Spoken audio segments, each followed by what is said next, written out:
آپ کا ایک جانی دشمن پکڑا گیا جس نے 3 صحابہ کرام کو قتل کیا تھا. صحابہ کرام نے پکڑا اور لا کر مسجد کی ستون کے ساتھ باندھ دیا. رات کو چوکیداری کر رہے تھے, راستے سے بندہ گزر رہا ہے, پکڑ لیا, لا کر مسجد کے ساتھ باندھ دیا. اللہ کے رسول صلی اللہ علیہ وسلم فجر کے ٹائم آئے, صحابہ نہیں پہچانتے تھے یہ بندہ کون ہے. آپ مسجد کے اندر تشریف لائے, آپ نے دیکھا ایک بندہ بندھا ہوا ہے. آپ نے صحابہ سے پوچھا, وہ جانتے ہو یہ جو تم نے پکڑ کے باندھا ہے یہ کون ہے؟ انہوں نے کہا یہ ہمیں تو نہیں معلوم, رات کو ہم چوکیداری کر رہے تھے تو ہم نے دیکھا ایک بندہ جا رہا ہے, ہم نے پکڑ لیا کہ پتہ نہیں یہ کون ہے, تو لا کر ہم نے مسجد کے اندر باندھ دیا. سرور کونین صلی اللہ علیہ وسلم نماز سے پہلے صحابہ کو مخاطب ہو کے کہتے ہیں کہ میرے صحابہ, اس کے ساتھ نرمی کا سلوک کرنا, یہ یمامہ کا بادشاہ سمامہ بن اسال ہے. صحابہ کی تو چہرے سرخ ہو گئے, اللہ کے رسول یہ تو قاتل ہے. آپ فرما رہے ہیں نرمی کا سلوک کرنا ہے, اس کے ساتھ نرمی سے پیش آنا, یہ سمامہ ہے, یمامہ کا بادشاہ. صحابہ کرام بڑے حیران ہیں کہ قاتل پکڑا گیا ہے, دشمن ہے اسلام کا, پیغمبر اسلام کو, اور آپ فرما رہے ہیں اس سے حسن سلوک سے پیش آنا. آپ نماز پڑھنے کے لیے چلے گئے, نماز سے واپس آئے تو آپ نے سمامہ کو مخاطب کر کے فرمایا, سمامہ کیا خیال ہے تمہارا, کیا معاملہ ہے تمہارا؟ تو سمامہ نے پتہ ہے کیا الفاظ کہے؟ سمامہ کے الفاظ تاریخ کے اندر لکھے گئے, اور ایسے عجیب و غریب الفاظ اتنی بڑی ہستی کے سامنے کائنات کے اندر کسی نے کہی ہوں گے جو سمامہ نے کہے. کیوں؟ سمامہ کو پتا تھا میری سزا تو موت ہے, میں نے مرنا ہے, چلو اپنے دل کی بھڑاس نکال لو. اس نے کہا ہے محمد صلی اللہ علیہ وسلم, کائنات کے اندر سب سے بدترین چہرہ میرے لیے اگر کوئی ہے تو محمد صلی اللہ علیہ وسلم کا ہے. کائنات کے اندر بدترین شہر اگر کوئی ہے تو وہ آپ کا شہر ہے. کائنات کے اندر اگر بدترین دین کوئی ہے تو وہ آپ کا دین ہے. رسول اللہ صلی اللہ علیہ وسلم خاموشی سے یہ باتیں سن رہے ہیں. آپ کے چہرے پر جو ہے سرخی نمودار نہیں ہوئی. آپ کے صحابہ اکرام جو ہیں, جو آپ پر جانے نچھاور کرتے تھے, انہوں نے تلواروں پر ہاتھ رکھ لیے کہ ابھی اس کا سر ہم قلم کر دیں. لیکن رسول اللہ صلی اللہ علیہ وسلم کیا فرما رہے ہیں؟ آپ نے فرمایا, سمامہ تم جانتے ہو تم نے کتنا بڑا جرم کیا ہے؟ اس نے کہا ہاں میں نے قتل کیے ہیں صحابہ, میں نے آپ کے ساتھیوں کو قتل کیا ہے, اور مجھے پتا ہے اس کی سزا کیا ہے. قتل کا بدلہ قتل ہوتا ہے, آپ مجھے قتل کر دیں, یہی کچھ ہوگا. اتنا سخت گیر انسان, اتنا تندخو انسان, اتنا اکڑا ہوا انسان.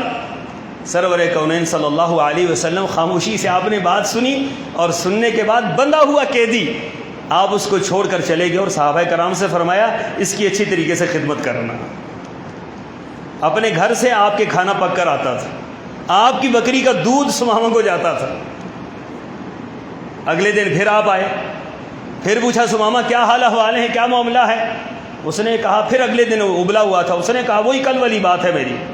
اس کو پتا تھا کہ دنیا کے اندر کبھی ایسا ہوا ہی نہیں کہ قاتل کو کوئی معاف کر دے, اتنے بڑے مجرم کو کوئی معاف کر دے, اور پھر میں ان کی گرفت میں آیا ہوں یہ مجھے معاف کر دے, یہ کیسے ہو سکتا ہے؟ اس نے پھر وہی الفاظ کہے. پھر آپ علیہ الصلوۃ والسلام نے صحابہ سے فرمایا اس کی خدمت کرنا ہے, اس کو تنگ نہ کرنا, پریشان نہ کرنا ہے اس کو. اب کائنات کے اندر یہ باتیں کون پیش کر سکتا ہے مجھے آپ بتائیں؟ جن کے پیچھے ہم چلتے ہیں, جن کو ہم نے لیڈر مان رکھا ہے, ان کے آپ چہروں کو تو دیکھیں, ان کے الفاظ کو تو دیکھیں, ان کی زبانوں کو دیکھیں, ان کے دلوں کو دیکھیں, ان کے افکار و نظریات کو دیکھیں, اور قربان جاؤ سرور کونین صلی اللہ علیہ وسلم پر کہ آپ علیہ الصلوۃ والسلام کا کردار کیا ہے وہ دنیا دیکھ رہی. تیسرے دن آپ آئے تو آپ نے کوئی بات نہیں کی. آپ نے مسجد میں آتے ہی صحابہ کرام سے فرمایا کہ سمامہ کو کھول دو. اب سمامہ کا خیال یہ تھا کہ مجھے کھولا گیا, اب قتل کر دیا جائے گا. اس نے پھر کھولتے کھولتے وہی الفاظ دہرائے. تو رسول اللہ صلی اللہ علیہ وسلم نے فرمایا سمامہ جاؤ, ہم نے تمہیں معاف کر دیا. چشم فلک نے یہ نظارہ کبھی نہیں دیکھا, زمین کے اوپر یہ معاملہ کبھی نہیں آیا. ایک دشمن, اور اکڑا ہوا دشمن, متکبر دشمن, اور دعوے دار دشمن, اور دھمکیاں دینے والا دشمن, اور گرفت میں آیا ہوا دشمن, وہ اس انداز سے سرور کونین نے فرمایا کہ جاؤ تمہیں ہم نے معاف کر دیا ہے, چھوڑ دیا ہے. وہ جاتے ہوئے پلٹ کر پیچھے دیکھ رہا تھا کہ ایسا نہ ہو کہ پیچھے سے حملہ کر دے کوئی. یہ کیسے ہو سکتا ہے؟ اس کے تصور میں ہی نہیں تھا کہ میں چھوٹ جاؤں گا اور اس عزت کے ساتھ چھوٹ جاؤں گا. گیا مدینہ طیبہ کے باہر, اور جا کر سوچنے پر مجبور ہو گیا. کہنے لگا کمال ہو گیا بھائی, یہ بندہ ہے جس کا میں دشمن ہوں، یہ انسان ہے جس کے ساتھی میں نے مارے ہیں، اور یہ دین کا ایک دعوے دار ہے جس کے میں نے کتنا بڑا نقصان کیا ہے، اور آج اس کی گرفت میں آیا ہوں، کتنا حسن سلوک میرے ساتھ کیا۔ بادشاہ تھا، سوچنے پر مجبور ہوا، اور اللہ تعالیٰ نے ہدایت کا راستہ کھولا۔ جتنی تیزی کے ساتھ گیا تھا اس سے ڈبل تیزی کے ساتھ واپس آیا۔ رسول اللہ صلی اللہ علیہ وسلم صحابہ کرام کے ساتھ بیٹھے، کہا سمامہ کیا ہوا؟ ہم نے تو تمہیں چھوڑ دیا تھا، ہمیں معاف کر دیا تھا، ہم نے رہا کر دیا، کیوں واپس لوٹے؟ کہا اللہ کے رسول صلی اللہ علیہ وسلم، الفاظ سنیے سمامہ کے، کہا اللہ کے رسول صلی اللہ علیہ وسلم، روئے زمین میں جتنے چہرے میں نے دیکھے ہیں ان چہروں میں سب سے زیادہ چہرہ جو محبوب ہے مجھے وہ محمد رسول اللہ کا چہرہ محبوب ہے۔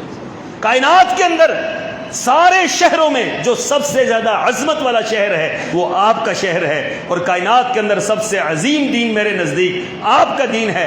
آپ ہاتھ بڑھائیے، میں آپ کے ہاتھ پر بیعت کرتا ہوں اور اسلام کو قبول کرتا ہوں۔ ایک بادشاہ، اکڑا ہوا بادشاہ، کس چیز نے اس کو زیر کیا ہے، کس چیز نے اس کو مجبور کیا ہے کہ وہ رسول اللہ صلی اللہ علیہ وسلم کے قدموں میں ڈھیر ہو گیا؟ وہ آپ کی نرم طبیعت تھی، وہ آپ کا اخلاق تھا، وہ آپ کی عادات مبارکہ تھی۔